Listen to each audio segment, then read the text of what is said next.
Welcome to the Hobby Jogger Podcast, where elite athletes and ham and eggers lace up their stories. We explore the common ground that running creates, from the world-class runner to the hobbyist hitting the pavement, trail, or treadmill. Expect a blend of inspiration, laughter, and the shared joy that makes every step count. Join us on this journey where every run is a story worth sharing.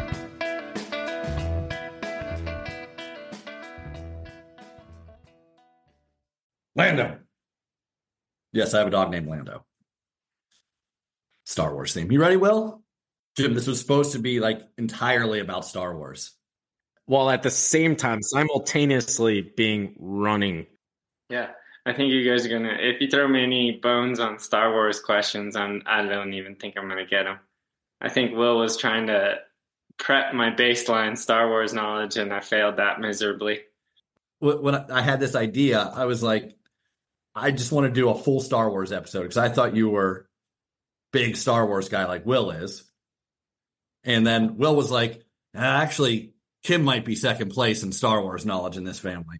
I skipped the knowledge on it and we had a wedding on May 4th just because we wanted a little Star Wars theme and we thought it was cool. The droids. There's R2-D2. What's the other droid's name? The golden one. C3PO. CP3, yeah.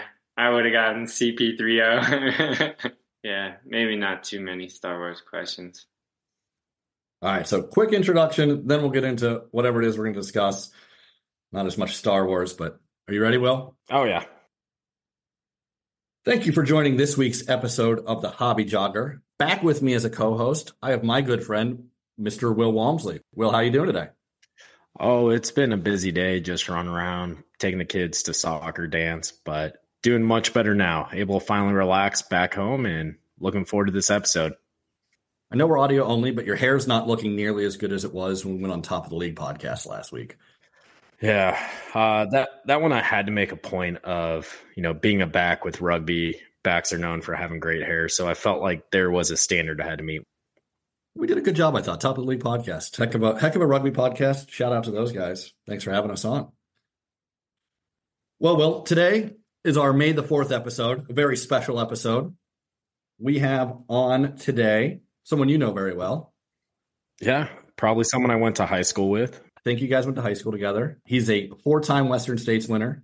Also, three-time Western States winner. That'll get edited, don't worry. First American male to win UTMB. He is coming off of a victory at Nice, 100K, over in Nice, Italy. 115K. 115K, my apologies. Yeah, it's somewhere in between, but it's also in France. That's maybe more important. Also in France. We'll just completely redo this opening. Mr. Jim Walmsley. How are you, Jim? I'm doing good. Thanks for having me. Kind of fun to be here. Yeah, dude, thanks for coming on. We appreciate it. Will, thanks for doing the booking for this. Had some blackmail, so able to get him on. Seemed to work. And like I mentioned, this is the May the 4th episode. Very special day in your house, Jim. Yep. So Jess and I are celebrating our second anniversary of getting married, and I think that was less than, maybe 2 weeks before we moved to France. 2 years ago. So already. Nice. Well, congratulations. 2 years. Longer than I've been married, so hats off to you for that. Thanks. Yeah, she'll be pleasantly surprised when she listens. Glad to have her as a listener. Now, how did you meet Jess, Jim? We met at the North Face 50 mile. Both of us ended up going to that race, I guess, in 2016, I think, is where we met. And then we hung out a few more times, convinced her to come to Arizona 2, 3, 4 months later, a couple times. Kind of started dating then. So 2016 at the North Face. Yeah, both of us went, but neither one of us raced. And we ended up meeting at the race through a mutual friend and then hanging out a little bit afterwards. Did she go and volunteer at Western States 2016? Yes. So I guess after maybe we'd been together for 2-3 years or something, she finally brought up, that wasn't the first time we met in San Francisco. So actually, the first time we met, I was at a aid station at Forest Hill when you ran through in 2016. She says she gave me a Coke, and I said thanks. And then I said that some lady tried to offer me a Coke, and I said, "No way, lady. See you in see you in Auburn." So yeah, difference on the Coke if I accepted it or not. But yeah, I don't think I did, and the rest is history. Yeah, I remember when I first met her, because I was crewing for you at Western States, the same race in 2019. I remember her talking about the reaction because she was there trying to support a different runner in 2016, probably the first and only race where she has not been rooting for Jim. And that's a big thing I've seen is couples and the support that they have for each other. And I know, Jim, obviously you're at a much different level than I am when it comes to running, but it's helped so much having Annie there in my corner. I know Annie helped Wil as well. That's got to be partially attributed to your success, I would imagine, having Jess there to constantly with you. Yeah, for sure. I think the sport's crazy enough that you can only convince your best friends, your spouses, your girlfriend, boyfriend, or your family, your immediate family to come help you out. And you typically don't share the information of how long they'll be out there for, but just like, wait right here, hold this bottle. I'll be back in a little bit. 7 hours later. Yes, the bottle's there. Thank you so much. So what you're saying is crewing at someone's 100-mile race is not a good first date. It's probably not the best first date. Yeah. You could, as a first date, maybe you could help a mutual friend, and then you can try to pick up someone on the sideline.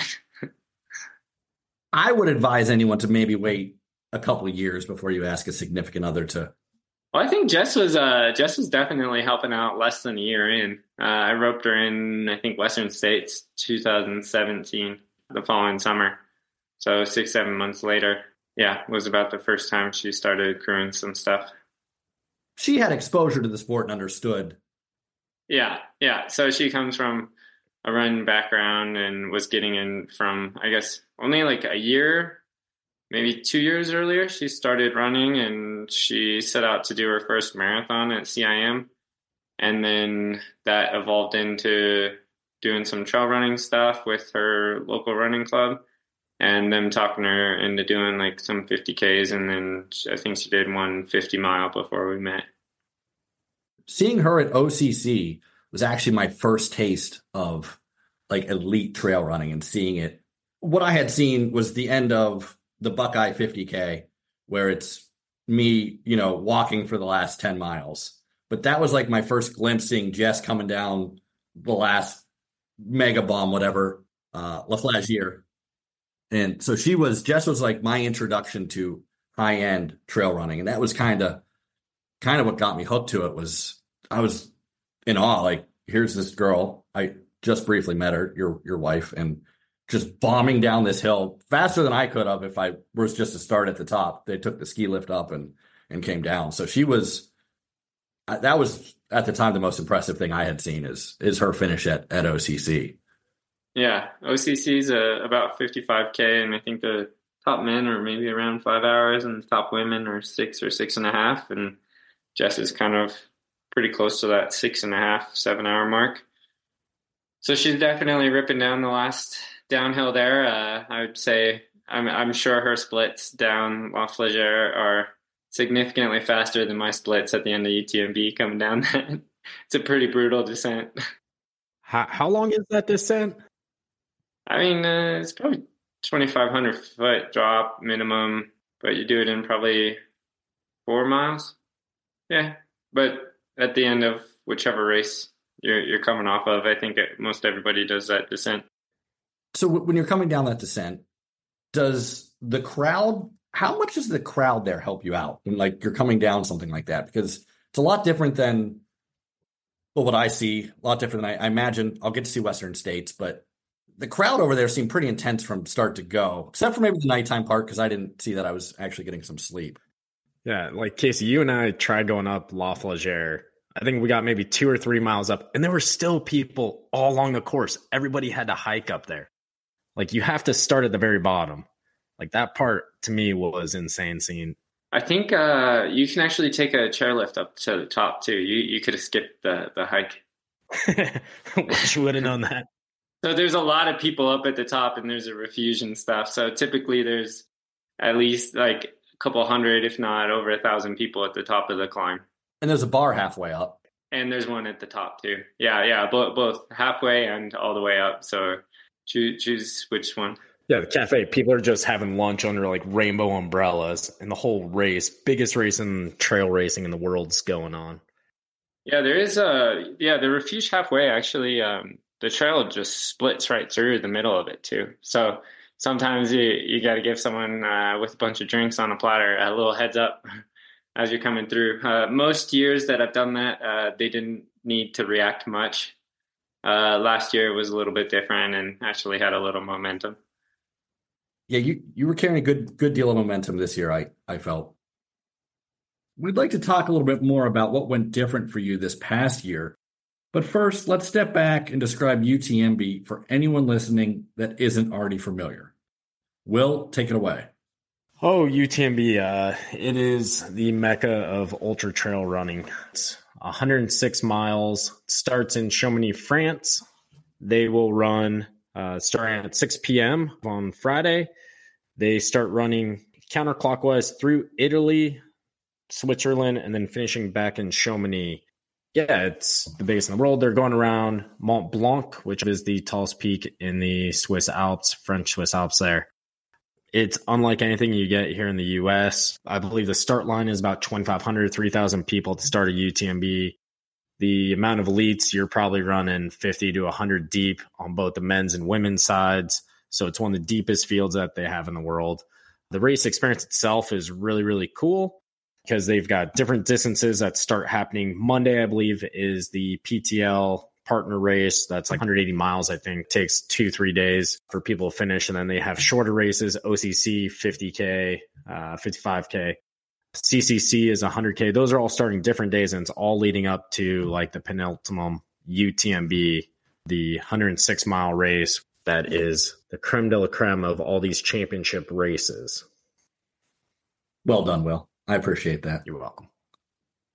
Wil and I were there to experience UTMB and see the race in 2022. And that's one thing I'd like to ask you about, Jim. The difference in maybe things you switched up from the year we were there, Wil and I, other than not having to have us around you, to this year. Was there any mental changes, any game planning changes? Yeah, there's a lot more to worry about with you guys out there running wild, like falling asleep on the lawn before the race, and Wil chasing down the train tracks in the wrong direction and getting yelled at by half of Valersine. Like, dude, you said you wouldn't bring that up. Police going after him. Just kidding. Tactically, I mean, it was just kind of another year of trying in some ways. I felt really, really like I was really close to having that breakthrough the year before, when I got fourth place.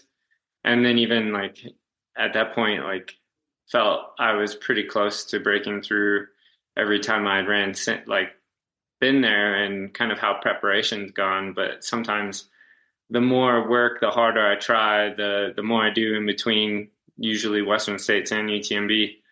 Typically it doesn't pay off the second round of 100-mile races. So when UTMB comes around, a lot of my best training blocks and the most fit I've ever been actually ended up kind of dissolving into the least successful day on race day. So a lot of it's having to really be experienced and patient and just trust that you've done enough. So yeah, there was almost doing a little bit less last year to make sure that you don't overcook it before you get to the race. And then, I mean, I had my kit really dialed from what I was carrying to what I had in every single pocket. Like now I have a system that I still haven't changed and probably won't change for a long time. And I'm getting packs like made by Hoka right now that have all the specific pockets where I want them and how I want to carry things. So it makes a big difference to have that system and kind of dialed in, and which layers are kind of your go-to layers to fight the weather conditions, and whether it's rain or cold or some sort of combination. UTMB is kind of a night race, so you got to be ready to get a bit colder than most races. Jim, you mentioned you're helping design a new vest for Hoka. So a little bit of product design involved in that, which is, I think, pretty cool. But also new pair of shoes coming out that you've obviously had a little help in designing. Yeah, the Tecton X3 will come out later this year, which basically I've had input on the Tecton X since it was a prototype before it ever got released. And then, yeah, I was a big pusher in the Tecton X2 upper change, but kind of disappointed that the foam didn't get a remake from the 1 to 2. But the Tecton X3 is a complete remake of the shoe. The shape and the mold will be a little similar, but it'll have kind of a gator built in. It's going to be the first trail shoe that Hoka releases made of Piba foam. So that kind of new super foam, like cooked foam, which just it's lighter, it's softer, it's more responsive, it's pretty sweet. And then it's a full Vibram rubber on the bottom. Yeah, I think people will like it a lot, hopefully. It's basically pretty much the exact same shoe I've been running in, and yeah, it's been working pretty well. I think Wil has a pair too. There's an all twos, which have the collar, which I'm going to take credit for that, because when we were over there, we were talking to, forget the gentleman's name, but he was one of the shoe engineers for, I believe, the Speed Goat. And I was like, hey man, you guys should put collars on all these things. That's, it's what the football shoes have now. It's what you guys should have on there. So I'm going to take credit for that. I always tell Wil that. I don't actually deserve any of it, but take what I can get, the kudos I can get, right? Yeah, I bet. Actually, that's interesting to mention the football cleats.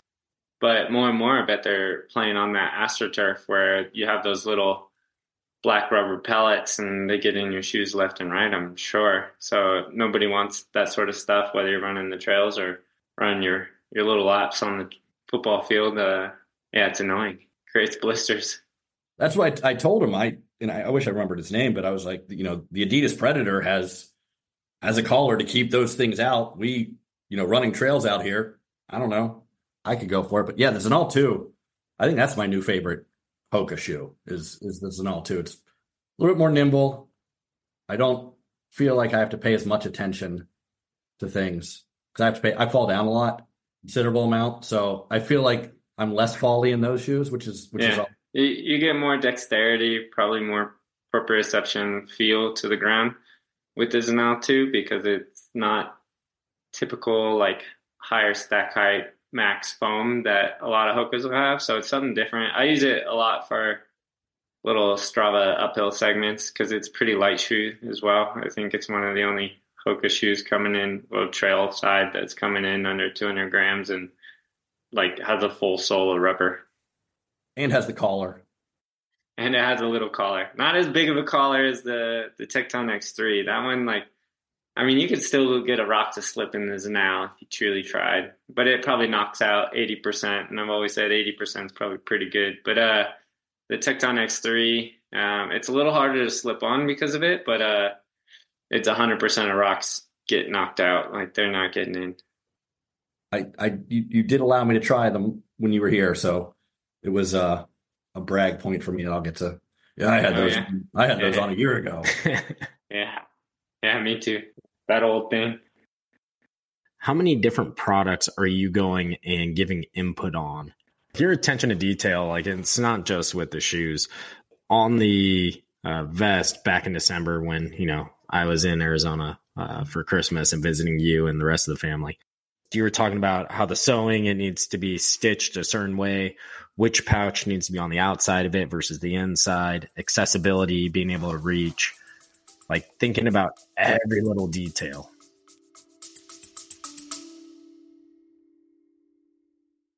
Hey folks, if you're loving the stories, tips, and laughs we're dishing out, make sure you don't miss an episode.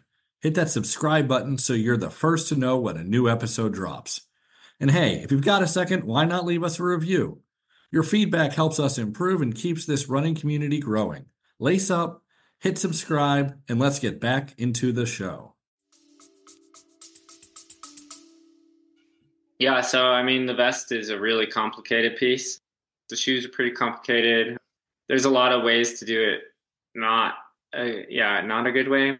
I guess I'm kind of known also for, even within the company of Hoka, to, all right, all the athletes have a race kit, and then Jim kind of shows up in something else that I didn't really ask about, but I'm like, look, it's functional for today. Like, why would I not wear this? And then more or less the response is like, fair enough. Yeah, it works a little better. So, and then typically I can back it up a little bit. So, everyone's happy essentially at the end of the day. So there's been a lot more in this off season working with Hoka to kind of pre-plan what exactly I want to wear for Western States and what exactly I want to wear for UTMB. I'd say the kits for UTMB are a lot more complicated because you have bigger weather discrepancies in colder weather, whereas hot weather, I want a white shirt and I like basically a shirt, shorts, hat, maybe different types of hats.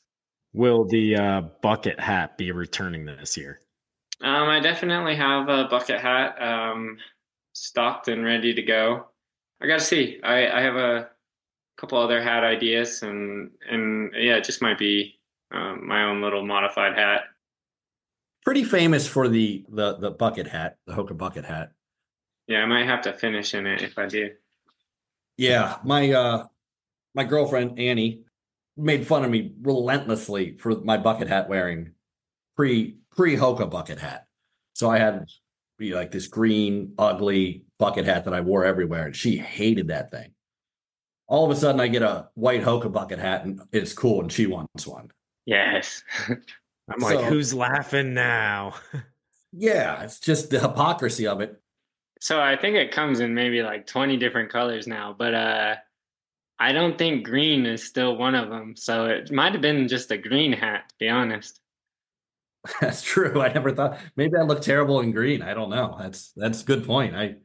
I'll have to ask her, get her input on it, why she hated the green bucket hat so bad, but is thrilled about the white Hoka bucket hat, which I like. So she likes it. I like it. Everyone's happy. You're talking about the kit for UTMB being a lot more complicated than Western States. I know when you lived in France, you're doing skimo, so ski mountaineering, putting the skis on. How much did you take from that practice, learning, adjusting your kit for that and applying it to running? Okay, so the European trail athletes, typically many of them compete in skimo during the winter. So ski mountaineering, it's an uphill, downhill sport of skiing, all self-propelled. They wear these like onesie lycra skin suits with these zippers and pockets everywhere hidden on it, and these technical backpacks, and they go uphill with helmets and downhill with helmets and stuff. So comparatively, more or less, the experience with that sport makes UTMB seem extremely simple and a lot less complicated. So it helps give UTMB a bit more perspective. I mean, also I've done UTMB 5 times now, so just the repetition of doing it 5 times, it gets more simple as well. So it's kind of put things in context that way. Now you talked about the Euros, and their off season pretty much consists of skimo, correct? Yeah, I mean, most of them are looking forward to once the snow drops on the ground, they're getting the skis out and going for that and ditching the running shoes. Some of them will ski from November to April. Probably the main season's December through March. But there's different disciplines of skimo, and probably the more like ultra trail runners will do kind of the longer skimo events. And like Ludo Pomeray, he's a French guy. He's doing, I mean, last year and this year he did like a race every single weekend. And they just have so many to choose from within like 30 minutes to an hour, pretty much wherever you live. Yeah, I guess he spends part-time up in Geneva and part-time in the mountains in France. So if he's in Geneva, then maybe he's got a 2-hour drive. Such a cool guy. He's definitely pretty badass and inspiring because I think he's 48 right now. And I think he just took another top 10 at UTMB. He won UTMB in 2016. He was one of Hoka's first sponsored athletes ever back in 2010-ish. And so he's got a ton of like old school pictures back in the day at the beginning UTMB, Diagonal des Fous, and all sorts of other races and stuff. Gotten to hang out and run with him quite a bit. So he's a lot of fun. Pretty sure his time 2023 at 48 was better than his winning time of 2016.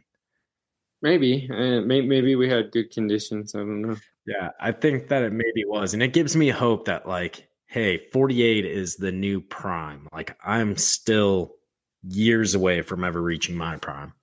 Yeah, he still might be the outlier, not the norm, but who knows? It could be shifting that way. I feel like in ultra running, it's certainly the bell curve of ultra running, the top is at a higher age than certainly road running. Oh, how many times do you see the guy that's like 40 years old, just the last half of the race, the last 10, 20 miles, just passing by all the people in their 20s? I mean, I think the sport in general goes to more of a true endurance sport as opposed to this youth quickness reaction stuff. Yeah, you can be fast, but sometimes, especially like even myself in my younger days of trail running, the speed can kind of get you into trouble, whether you miss turns on the course, whether you go out too fast.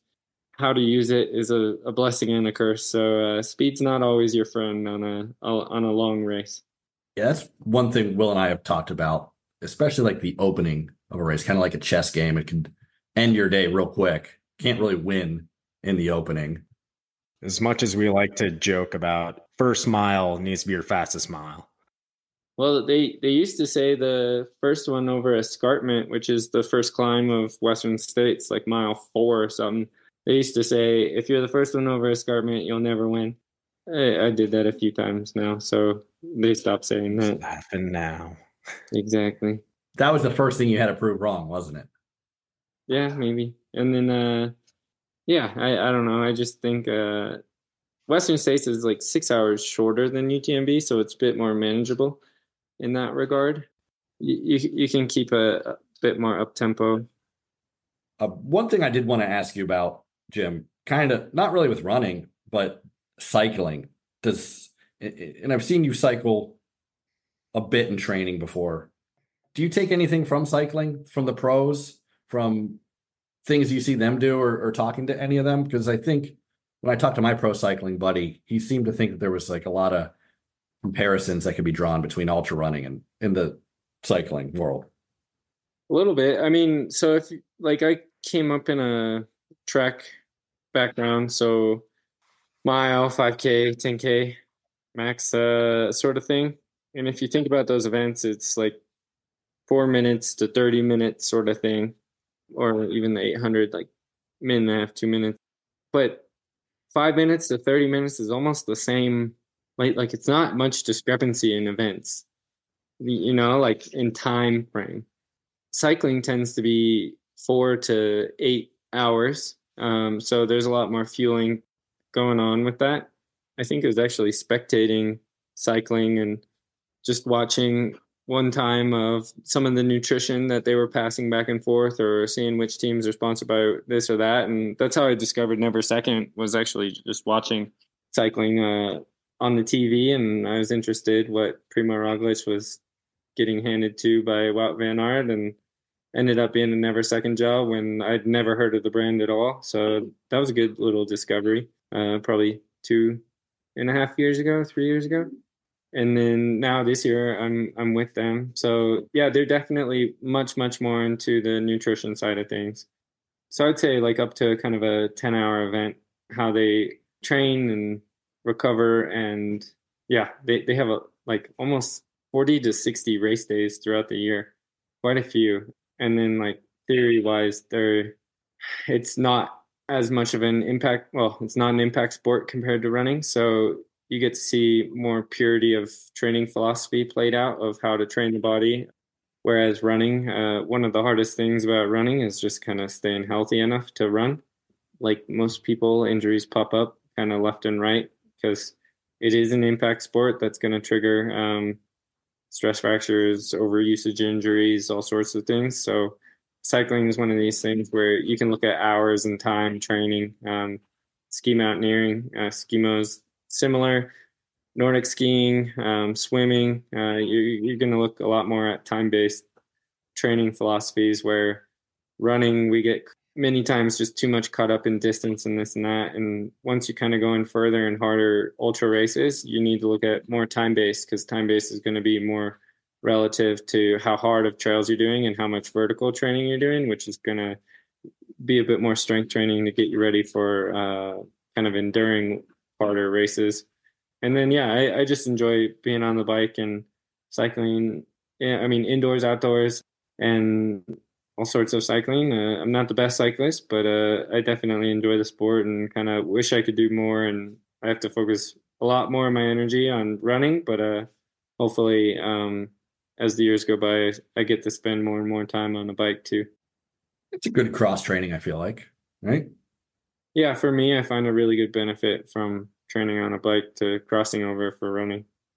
Yeah, you've even been doing a lot of training on a bike when you were going through some of that injury just to maintain that fitness. I mean, even some of the skimo too. I think 2019. Yeah, in general, I do a lot of my training based off of feel. I don't have a coach, and I'm kind of putting my own twist on it and trying to just feel what is right at the right time. So I think I can gain that feeling in other sports as well, that it's still beneficial and I'm still able to kind of feel that I'm getting that aerobic side of training that I need to get. But I'm also pretty time-based athlete, which isn't as applicable to a lot of other people with busy schedules and work schedules and kids because yeah, you need a lot of time to run a lot of miles or bike a lot or ski a lot. So yeah, I kind of hit it with a big blunt object. Now, you mentioned other sports. I have a theory. I've discussed this theory a bunch with your brother. Hey, Casey, I know exactly where you're going. Can I ask one question while we're still on topic of cycling? Absolutely. Okay. I know exactly where you're going. Mentioned with cycling, them being further ahead with nutrition. A couple months ago, Casey, producer David, and myself, we were a part of a study that measured salt content or sweat plus salt content for being able to refuel that. What kind of metrics were they looking at for cycling, for endurance athletes? What do you think are some of those things during the race that'd be even more important than just, hey, I'm replacing sodium, I'm getting enough calories? Yeah, it's pretty common to do salt sweat tests in cycling as well. I know like real-time glucose monitoring is banned in the sport, so that's not allowed. So that's probably pretty good information. Then just like running, and maybe running and triathletes are even perhaps a little ahead of the cyclists in this regard, but the lactic testing is probably kind of what's considered maybe the most cutting edge, how to measure training while you're training and making sure you're in the right zones. But yeah, kind of some of that goes to just your inner feeling for pushing too hard or pushing hard enough as well. How are they doing the lactate testing? They'll do a prick in the finger or sometimes a prick in the ear, I think. I don't know. I've never done any of the testing. I haven't done any salt tests, lactic tests. Lactic tests they'll do regularly, like a couple times a week during their workouts, just to make sure that their workouts aren't too hard or too easy. Yeah, I don't know. I'm a fan of the sport and follow things, so I know a bit about it, but I don't do it in practice, I guess. Is that something you would like to see start coming in running a lot more? It's already there. Yeah. Like if you look at the track marathon world, the top athletes are for sure doing it. And even in the ultra world, I mean, yeah, you saw Hayden Hawks doing a lot of data testing with some of his sponsors last year to prepare for Western States. But with all the preparation you do and everything you try to get ready. Still an ultra, a lot of stuff doesn't go how you think it will, and you got to be pretty adaptable no matter what.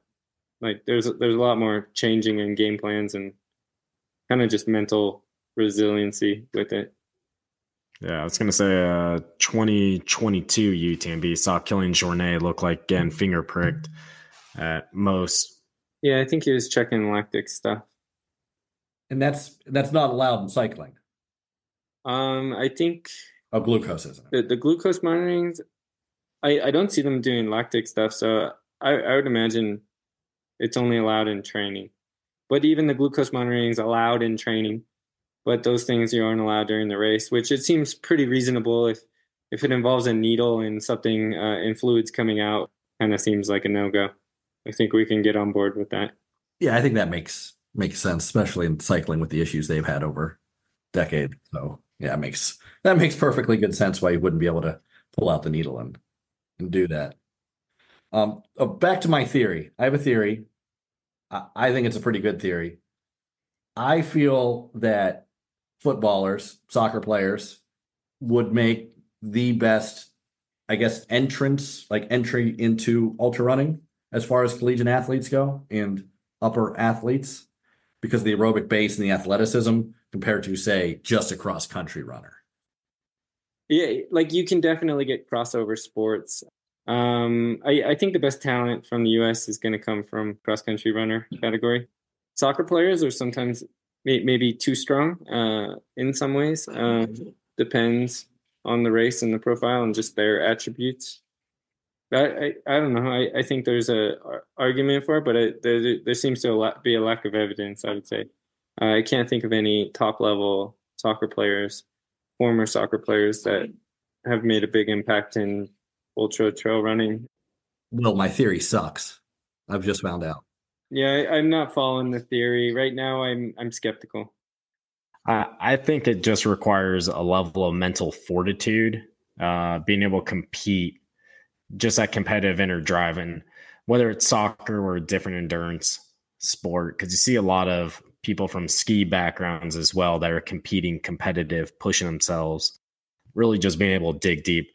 I think there's a lot more of that. Skiers and mountain bikers or even motocross sort of athletes, they tend to have a vision for trail running when they're going downhill that's really special. I mean, they're used to seeing things much, much faster. So when you're going really, really fast trail running, it's still pretty easy. So I always find that vision a really good superpower in trail running. You do need more strength in trail ultra that crossover athletes tend to do pretty well. A lot of Nordic skiers, I think, have kind of crossed over a bit. Scott Jurek, Courtney DeWalter. I always read that they have an insanely high VO2 maxes, the cross country skiers. Yeah, I think, David Sinclair as well. It tends to be a full body workout. So I think, you're just getting a bit more of that athleticism. And then it's another time-based sport. So being a time-based sport, they're getting in a lot more hours of aerobic training than a cross-country runner. More than likely, your best bet will be some sort of running background. I think overwhelmingly the evidence is there because you're going from shorter running to longer running, and it's an easier transition for just in general what people like, where people from other sports have to rediscover, and sometimes at a later age for good and bad, to like discover ultra trail, whereas runners kind of at least already know that they love running. So you're just trying something a bit further. But then there's a different kind of mentality process. And you could even call it another crossover sport of through hiking into ultra trail is a really cool crossover. I like analyzing some of them coming over, and because they typically look at things in miles per hour and consistent paces. So they tend to be some of the best like strategic runners in ultra trail. That makes sense. And they've got more time on feet than anyone. Yeah, depending on, more than likely, yeah. Yeah, I mean, those guys, I know there's guys that do like Laurel Highlands Trail 70 miles, they knock it out in 2 or 3 days. And that's a lot of time on feet over 2 or 3 days. So I'm not a through hiker. I need to some sort of bed, water, bar. Generally, I can't just go 3 days in a tent and a creek bath, I guess. What about you, Will? I prefer to get very good sleep. Yeah, I'm just thinking of how many times my kids wake me up in the middle of the night where I'm just like, sleep is good. I like sleep. It's my friend. I am taking your brother, David's coming as well. We're going out to run the Gate to Eight. It's a segment out in Pennsylvania. So it's straight up, straight down, straight up, straight down for 15 miles. So we get a little taste of the mountains out there, a little bit different. Nice. Short and sweet.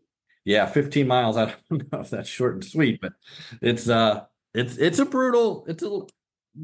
bit of brutal track out there. It's not, there's bears and coyotes. You guys got to make the trek sometime out to the White Mountains up in New Hampshire, and there's some bigger mountains there. Yeah, I have a trip scheduled. Will can't go. He has fatherly duties, I believe, that weekend. Yep. Dance competitions and recitals. We're going out to right outside of Killington, Vermont. Me, Grant, and him, David, to run. I think it's the Blood Route Ultra, doing the 10-mile. Nice little warm up for me. But then why do you get to call it the Blood Route Ultra? You just get to call it the Blood Route. Yeah, that's a good point. I didn't think of that. Good point. I got to run my 5K Ultra. Damn hobby jogger. Don't call it Ultra. Got it right there. Yeah, so we're gonna go out there. So I'll get some mountains here in the next over the course of the next month, which is rare for now that you bring that up, the Ohio miles. You were out here for some Ohio miles last summer. Yeah, I got some do you guys call them like Death by 1,000 cuts or like little paper cuts? Hills in Ohio? What do we call it? We just call them punchy. We have very punchy hills. All right. I guess one could call it that. But yeah, I got to experience the ups and downs of the trails there. They were nice. You guys got good trees, good tree coverage. We do have good tree coverage. We don't get much of a tan, don't get much sun run on our trails, but it's good when it's hot out. Yeah, but like right now, I'm just lathering on sunscreen every day to go outside because we don't have tree coverage at all and just getting blasted by the sun. Yeah. Casey, if I recall correctly, that must have been the start of the training block for UTMB, and I don't think it gets enough attention. Yeah, that's where it all began. I feel like it was. That was, he got some, where'd we run? Buckeye Trail, home of the Buckeye 50K. We did Kendall Lake, which is part of Burning River course, Burning River 100-miler. And I think out of anyone, I was probably the one pumping the brakes of saying like, no faster, no more. I'm good because I was coming off a injury with ankle roll last year and I had to skip the World Trail Championships to try to be healthy enough to train and run UTMB. So Ohio was the beginning of the block. Yeah, I remember that. It was a good place to start. How much credit do you give the Ohio trails for the UTMB win? Well, I mean, I'm running Western States, then I'm going out to Hard Rock to help Francois out there, and then I'm doing my obligatory week in Ohio before I go on and ship off to France to start training the rest of the UTMB block there. No, I made that up. But maybe I should go to Ohio for a week on my way to France. Was that Jess? Yeah, I got a response of, you're going to Ohio? Tell her I said hello. Casey and Will say hi. I thought she said, no, you're not. She didn't say no, but it caught her a little off guard too. Well, she has, I understand she has family here. Yeah, Jess has aunts and cousins, and her grandmother is out in Ohio. I think she's 93. 93, good for her. Yeah, little old Italian lady. Did you get to meet her when you guys, when Jess last came to visit back in 2020? Yeah, when we came and visited in 2020, we made out there to see a bunch of her relatives who she hadn't seen in 10 plus years. Ohio is not the easiest place to get to. Yeah, it's true. We do have an airport here in Ohio. couple of them. I mean, you go to Ohio from the West Coast. If you're going to Ohio, it's not like you just pass through Ohio. And your parents now going to be part-time. Looks like part-time there's more residents? Walmsleys out in Ohio now. Yeah. So that's pretty cool. Get to see Joan and Harry, and I imagine their primarily reason, Will, is for the grandkids, correct? Yeah, to be near Jim's niece and nephew. Yeah, that'd probably be it. But secondary reasons, probably better summer weather here. Gets really hot in Phoenix. They're also deathly afraid of the winter in Ohio, so they will not be there in the winter. Arizona winters are pretty nice. It's a pretty good deal out there. Phoenix winters. I mean, you and I, we get to compare winters a little bit, and Flagstaff doesn't have it much. We have more sunny days, I think, for sure. But besides that, definitely cold temperatures and lots of snow here too. Casey will definitely agree. It's got to be more sunny days. He was keeping a running tally of how many cloudy days without sun we had at one point. I went 10 days without seeing the sun. Yeah. We'll do that when we were living in France in Ariège, the valley. Jess would keep track of how many days, and I'd see the weather coming, and it'd be like 2 weeks. Like, we're for sure not going to get the sun. But day one, there was just, oh, where's the sun? I can't do this. And it was like, Jess, you can't complain today. Like, you got to wait like 3-4 days before you get to complain. It's got to go away before you start complaining. You gotta. You can't do it on day one. Yeah. I wait till at least the 5th day. I grew up in Pennsylvania outside of Pittsburgh. So kind of similar weather, 10 gloomy days in a row isn't a big deal. It is, but not that big, not that out of range. So yeah, I don't complain until at least 5. Five's the complaint. But 5's pretty reasonable. I feel like that's fair. Well, Jim, thank you so much for your time. I certainly appreciate you taking that time for us here at the Hobby Jogger. Will, thank you as well. I appreciate it. And since this is the May the 4th episode, we need at least one Star Wars question for you, Jim. Who shot first, Han Solo or Greedo? It's got to be Han Solo. That's right. People who say Greedo don't know. And with that, that is a wrap on this episode of the Hobby Jogger. Thanks again.